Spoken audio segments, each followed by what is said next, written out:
Hello students, my self सेवा from city college education department. मैं आप लोगों को बेसिक कॉन्सेप्ट ऑफ एजुकेशन जो कि आपका पेपर फर्स्ट है DL.Ed फर्स्ट ईयर के स्टूडेंट्स को पढ़ाऊंगी। और सबसे पहले क्या करते हैं, हम अपने इस पेपर को डिस्कस कर लेते हैं कि पेपर का सिलेबस क्या है। पेपर का सिलेबस जो है आपका वो 4 यूनिट्स में डिवाइड है। सबसे मैं आपको ये बता दूं कि ये फर्स्ट लेक्चर है, तो इस फर्स्ट लेक्चर में हम बेसिक कॉन्सेप्ट ऑफ एजुकेशन जो कि आपका पेपर फर्स्ट है, सबसे पहले इसको डिस्कस करेंगे कि इसको किस तरह से डिवाइड किया गया है। इसको 4 यूनिट्स में डिवाइड किया गया है, unit first, second, third and fourth. तो हम अपने इस लेक्चर फर्स्ट में यूनिट फर्स्ट के कुछ टॉपिक को डिस्कस करेंगे। बाकी के टॉपिक्स जो हैं हम अपने अलग अलग लेक्चर में कवर करेंगे। तो हमारा जो फर्स्ट यूनिट है इसमें एजुकेशन की क्या मीनिंग है और क्या नेचर है, scopes, forms and components, agencies of education, ये है। और सेकेंड नंबर पे आपका एंशिएंट एजुकेशन सिस्टम, वैदिक, Buddhist, Muslim education system in India, modern education system में pre independence and post independence education system. ये आपका यूनिट फर्स्ट में है सारे टॉपिक। इन सारे टॉपिक्स को हम अपने अलग अलग लेक्चर में कवर करेंगे। अब आपको ये बता दूं कि जो आपका ये पेपर है, ये इस पेपर का क्वेश्चन पेपर किस टाइप का आता है। ये आपका ईयरली कोर्स है। एक लास्ट में एक बार आपका पेपर होता है, उसमें आपका 100 मार्क्स का पेपर होता है। जो आप 20 मार्क्स आपके जो है वो इंटरनल है, बाकी 80 मार्क्स का आपका क्वेश्चन पेपर आता है। क्वेश्चन पेपर आपका 4 उसमें लॉन्ग क्वेश्चन आते हैं और 8 जो है उसमें शॉर्ट आंसर आते हैं, शॉर्ट क्वेश्चन रहते हैं जिनके आपको आंसर लिखने होते हैं।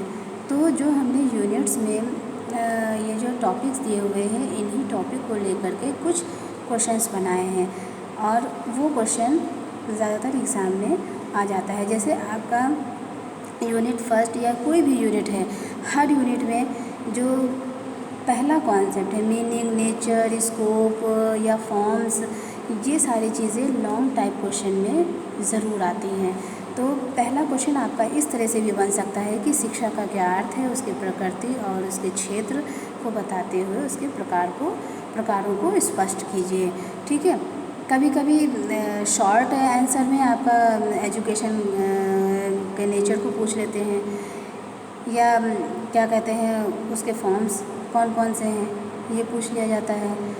तो हम स्टार्ट करते हैं अपना लेक्चर नंबर 1। उसमें सबसे पहले हम स्टार्ट करते हैं कि शिक्षा का क्या अर्थ है। देखिए, शिक्षा क्या है।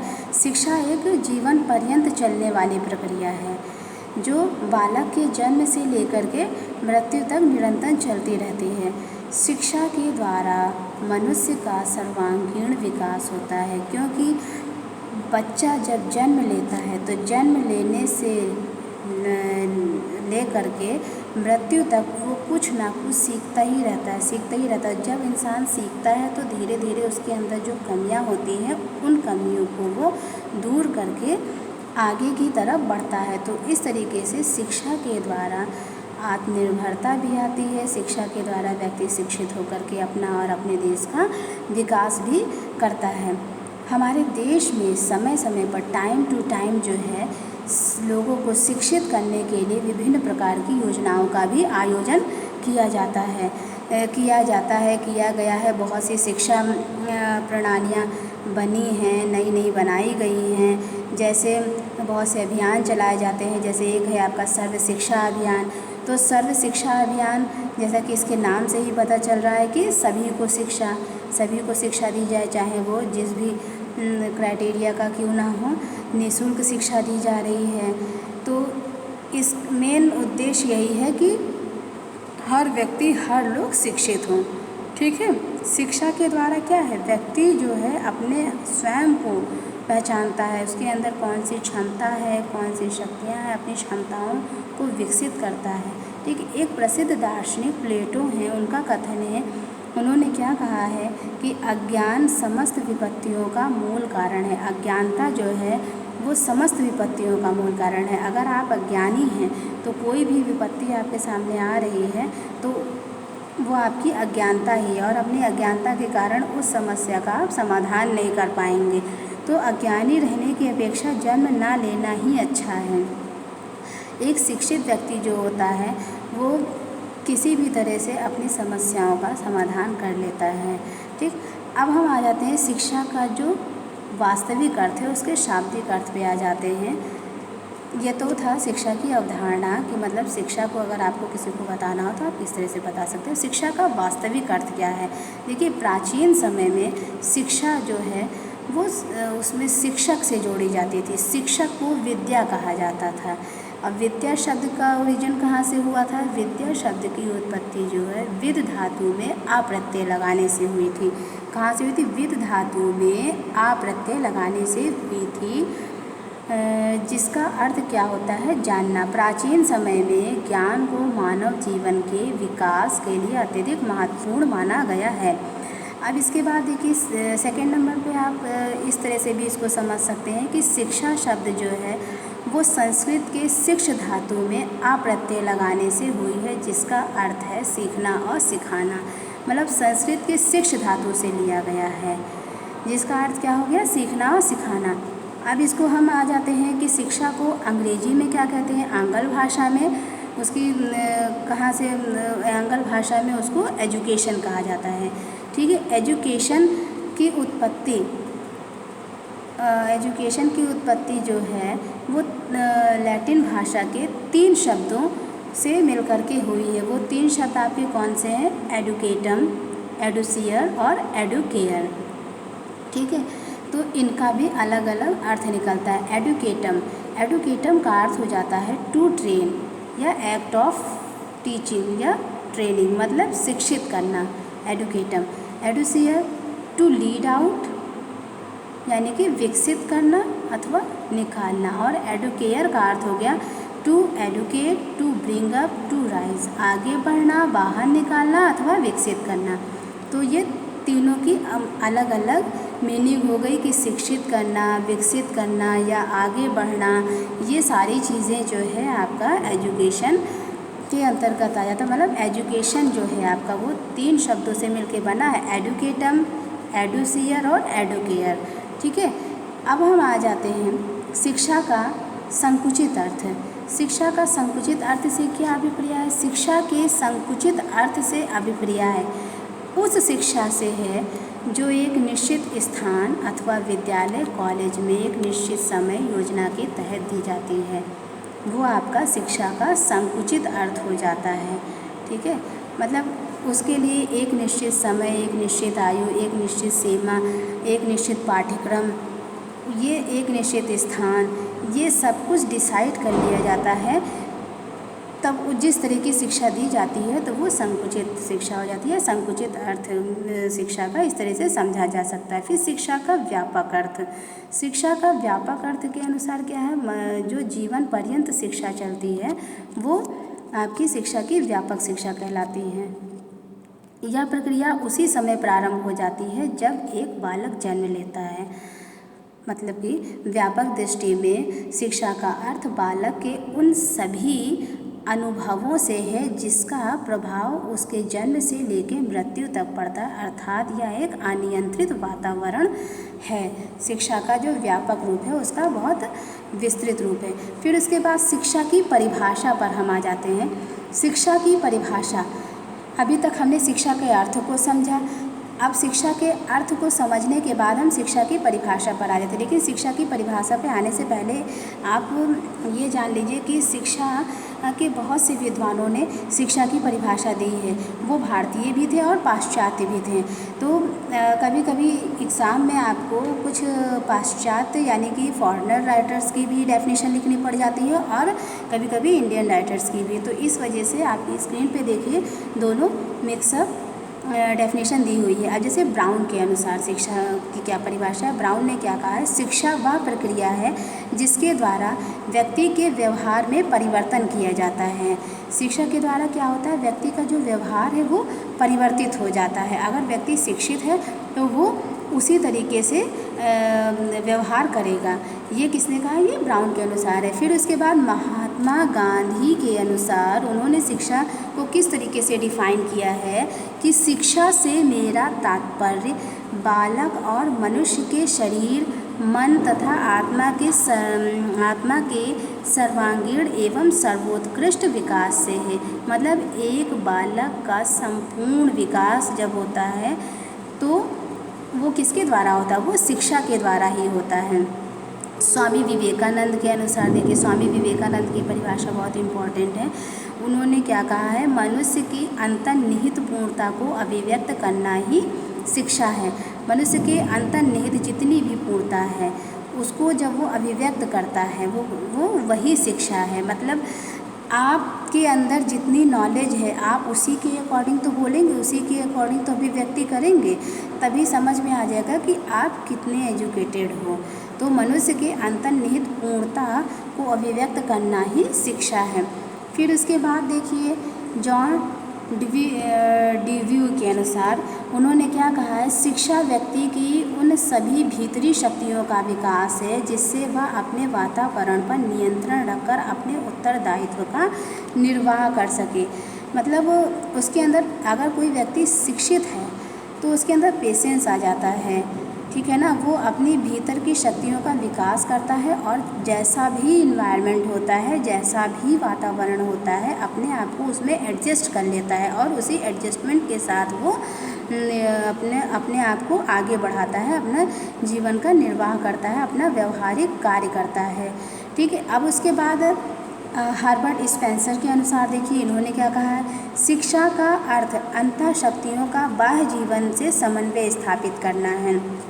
इनकी हार्बर्ट स्पेंसर की और स्वामी विवेकानंद की डेफिनेशन कुछ मैच करती है ना कि स्वामी विवेकानंद ने क्या कहा था कि अंतर्निहित पूर्णता को अभिव्यक्त करना, व्यक्ति की अंतर्निहित जो भी पूर्णता है उसको वो अभिव्यक्त करता है।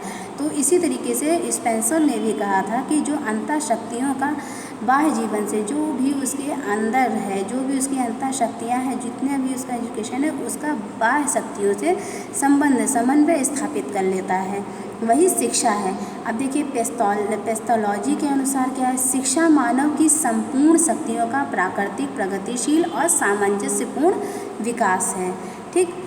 अब देखिए आपका अगला टॉपिक आता है शिक्षा का महत्व, इम्पोर्टेंस ऑफ एजुकेशन।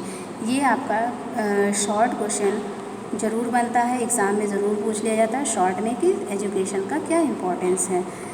तो देखिए शिक्षा का महत्व व्यक्ति के प्रत्येक पहलू को विकसित करके इसका चारित्रिक निर्माण करती है। शिक्षा क्या है? व्यक्ति का जो प्रत्येक पहलू व्यक्ति को हर तरीके से संवारती है, निखारती है, उसको डेवलप करती है, जिससे उसके चरित्र का निर्माण होता है।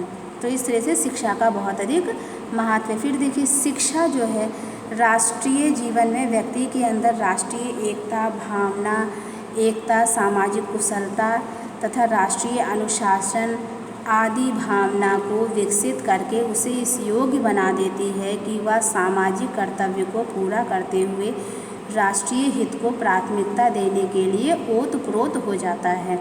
मतलब शिक्षा के द्वारा क्या है? व्यक्ति के अंदर इतनी सारी क्वालिटीज़ आ जाती हैं कि वो क्या कहते हैं राष्ट्रीय एकता, भावनात्मक एकता, सामाजिक कुशलता तथा राष्ट्रीय अनुशासन, ये सारी चीज़ें उसके अंदर विकसित हो जाती हैं जिसके द्वारा वो सामाजिक कर्तव्यों को पूरा कर सकता है और राष्ट्र के हित के लिए वो आगे बढ़ता है, ठीक है। ये सब किसके द्वारा संभव हो पाया है? ये सब शिक्षा के द्वारा ही संभव हो पाता है। अब आ जाते हैं शिक्षा की प्रकृति पर। ये भी अक्सर करके आपका शॉर्ट नोट में पूछ लिया जाता है, शॉर्ट क्वेश्चन में पूछ लिया जाता है। शिक्षा की प्रकृति देख लीजिए। शिक्षा क्या है? शिक्षा जो है जीवन की लंबी प्रक्रिया है। शिक्षा जो है आपकी वो एक लंबी प्रक्रिया है, मतलब कि निरंतर जीवन भर चलने वाली प्रक्रिया है। एक बच्चा माँ के गर्भ से ही सीखना शुरू कर देता है और जो वो मृत्यु तक उसका जारी रहता है। फिर उसके बाद शिक्षा जो है आपकी एक व्यवस्थित प्रक्रिया है, यह एक व्यवस्थित संस्था और विनिमय के माध्यम से अपनी गतिविधियों को पार करने के लिए संदर्भित करता है। फिर तीसरा पॉइंट देखिए, व्यक्तिगत और समाज का विकास होता है इससे। व्यक्तिगत, इससे क्या है, सामाजिक विकास के लिए बल मिलता है। जब व्यक्ति का व्यक्तित्व बलशाली होगा, शिक्षित होगा, व्यक्ति ज्ञानी होगा, तो उससे क्या होगा, समाज के हर पहलू में सुधार आएगा। जब व्यक्ति ही सही नहीं होगा तो समाज किस तरीके से सही हो पाएगा। जिस तरह का व्यक्ति रहेगा वो उसी तरीके का सामाजिक वातावरण बनाएगा, उसी तरह का एनवायरनमेंट तैयार करेगा। तो जब उसके पास शिक्षा है तो शिक्षा के द्वारा जब व्यक्ति ठीक तरीके से व्यवहार कर रहा है तो उस तरीके से इससे क्या होगा, समाज का भी विकास होगा। शिक्षा उद्देश्यपूर्ण प्रक्रिया है। शिक्षा में एक उद्देश्य बना लिया जाता है, लक्ष्य बना लिया जाता है कि इसी के द्वारा कार्य करना है, तभी जो है क्या है, इसका लक्ष्य समाज द्वारा निर्धारित किया जाता है और प्रकृति द्वारा प्रगतिशील होते हैं। फिर शिक्षा एक गतिशील प्रक्रिया है। शिक्षा स्थिर नहीं है बल्कि एक गतिशील प्रक्रिया है जो बच्चे को बदलती स्थितियों और समय के अनुसार विकसित करती है। शिक्षा जो है एक गतिशील प्रक्रिया है जो एक बच्चे को अगर बचपन से शिक्षा दी जा रही है, पढ़ाया जा रहा है, घर में बच्चा रहता है तो उसमें माता पिता, बड़े भाई बहन सब कुछ जो है क्या है, उसको अच्छी अच्छी बातें सिखाते हैं, हर चीज़ सिखाते हैं। फिर वो स्कूल में जाता है, स्कूल में वो अच्छी अच्छी बातें सीखता है। तो इस तरीके से जितनी भी बदलती हुई स्थितियाँ हैं, जो भी चीज़ बदल रही है उसके साथ वो अपने आप को एडजस्ट कर लेता है, स्थितियों के अनुसार अपने आप को विकसित कर लेता है। विकास के रूप में शिक्षा, विकास का अंत अधिक विकास है और शिक्षा का अंत अधिक शिक्षा है। देखिए इसी लाइन बहुत इम्पॉर्टेंट है कि क्या बोला है, विकास का अंत अधिक विकास है। मान लीजिए आपके पास कोई चीज़ है सीखने के लिए, अब आप किसी चीज़ में आपने कोई चीज़ आपके पास है, उसमें आपने बदलाव किया तो वो आपको और अच्छे रूप में मिली ना। उसमें आपने चेंज किया, सोचा कि इसको थोड़ा सा चेंज करें। कोई क्राफ्ट आप तैयार करते हैं तो जब आप उसको अच्छे से बनाते हैं, उसमें सोचते हैं कि थोड़ा थोड़ा इसमें कुछ और चेंजेस किया जाए, तो वो क्या है, वो धीरे धीरे और सुंदर और निखरता हुआ जाता है। तो जब किसी चीज़ का विकास होता है तो विकास का अंत मतलब वहाँ पे उसका अंत होकर के वो और अधिक विकसित हो जाता है, और शिक्षा का अंत अधिक शिक्षा है। जॉन डेवी के अनुसार एक व्यक्ति एक बदलता और बढ़ता व्यक्तित्व है। व्यक्ति एक बदलता और बढ़ता, शिक्षा के द्वारा जो है व्यक्ति बदलता है और उसका व्यक्तित्व भी बढ़ता है। ठीक है, अब हम आ जाते हैं शिक्षा के प्रकार पे, टाइप्स ऑफ एजुकेशन। एजुकेशन के कौन कौन से फॉर्म्स हैं। तो विभिन्न शिक्षा शास्त्रियों ने शिक्षा को 3 प्रकार से विभाजित किया है। वो क्या हैं, कौन कौन से प्रकार हैं, औपचारिक शिक्षा, अनौपचारिक शिक्षा, फिर उसके बाद दूरस्थ शिक्षा यानी कि फॉर्मल एजुकेशन। फॉर्मल एजुकेशन क्या है, औपचारिक शिक्षा, ये आपका समझिए जैसे शिक्षा का भी आपने संकुचित अर्थ पढ़ा था ना, समझा था, वो वही चीज़ है औपचारिक शिक्षा। औपचारिक शिक्षा बालक को सब प्रयत्न शिक्षा देने का कार्य करता है। औपचारिक शिक्षा में शिक्षा देने की योजना अर्थात समय, स्थान, अध्यापक, विधि एवं पाठ्यक्रम पूर्व निर्धारित होता है। औपचारिक शिक्षा क्या है, जिसमें शिक्षा देने की प्रक्रिया हो गई, शिक्षा देने वाला, शिक्षा ग्रहण करने वाला और अध्ययन की विषय वस्तु, शिक्षा प्राप्त करने का समय, स्थान, उद्देश्य सब कुछ निश्चित होता है। औपचारिक शिक्षा में अनेक औपचारिकताओं की पूर्ति करनी पड़ती है। उसमें एक निश्चित आयु होती है और एक निश्चित पाठ्यक्रम होता है, एक शिक्षक होता है, मतलब विद्यालय में जो दी जाने वाली शिक्षा है वो औपचारिक शिक्षा है। फिर उसके बाद आपका आ जाता है अनौपचारिक शिक्षा। अनौपचारिक शिक्षा औपचारिकता से युक्त एक ऐसी शिक्षा है जो औपचारिक शिक्षा सीमा और कमियों की पूर्ति करता है। इस व्यवस्था में औपचारिक तत्व नहीं है जो जन शिक्षा की दिशा में उसकी क्षमता को सीमित करते हैं। यह योजना कम समय में एक लचीले पाठ्यक्रम निरीक्षण को पूर्ण रूप से शिक्षित करती है। अब आपका तीसरा आ जाता है दूरस्थ शिक्षा। दूरस्थ शिक्षा, जैसा कि इसके नाम से ही पता चल रहा है कि जहाँ तक शिक्षा नहीं पहुँच पाती है तो दूर दूर इलाकों तक शिक्षा पहुँचाना ही दूरस्थ शिक्षा है। दूरस्थ शिक्षा के लिए बहुत सारे जो है साधन उपयोग में लाए जा रहे हैं। वो कौन से हैं, जैसे मुक्त अधिगम, मुक्त शिक्षा, पत्राचार शिक्षा इत्यादि। ये सारी चीज़ें जो है दूरस्थ शिक्षा के अंतर्गत आ जाता है। तो आज हमने अपने इस लेक्चर 1 में शिक्षा का क्या अर्थ है, उसकी परिभाषा, उसके क्षेत्र, उसके प्रकृति और शिक्षा के प्रकार के बारे में डिस्कस किया है। ठीक है, आई होप आप लोगों को ये समझ में आया होगा। अब हम अपने नेक्स्ट लेक्चर में अपना नेक्स्ट टॉपिक यूनिट फर्स्ट का ही नेक्स्ट टॉपिक जो है वो डिस्कस करेंगे। Thank you.